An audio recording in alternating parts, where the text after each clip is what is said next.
need to know where the accent falls, because if the vowel is an E or an O, it could be open, but only if it's strong, it could be open.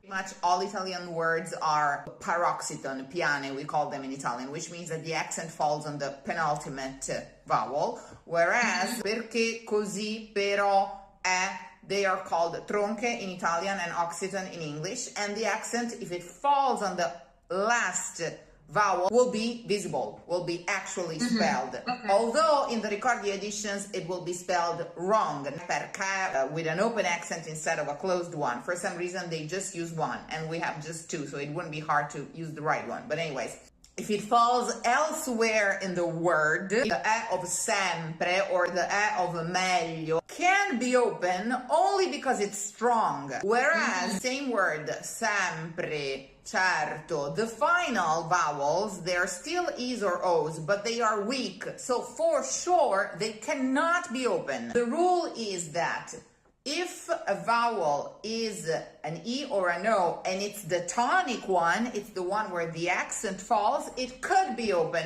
Not for sure, but it could. If it's not the strong one in the word, if it's not the tonic one, 100% it must be closed. Which is why when I'm reading the text for you, you will only and always mark the open vowels whenever I will mark them open.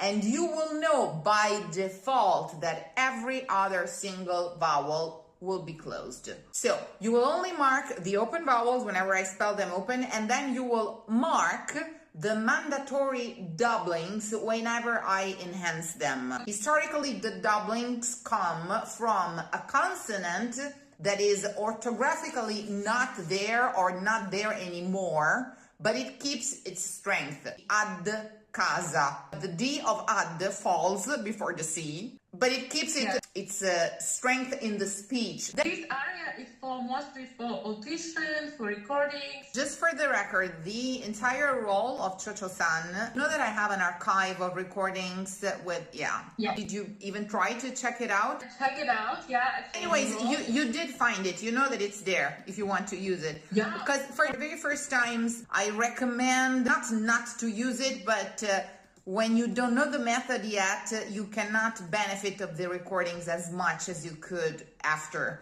you have worked with me. After having taken care of the diction, you would keep muttering this diction until it becomes unperceivable. And then you will even start singing the aria mute.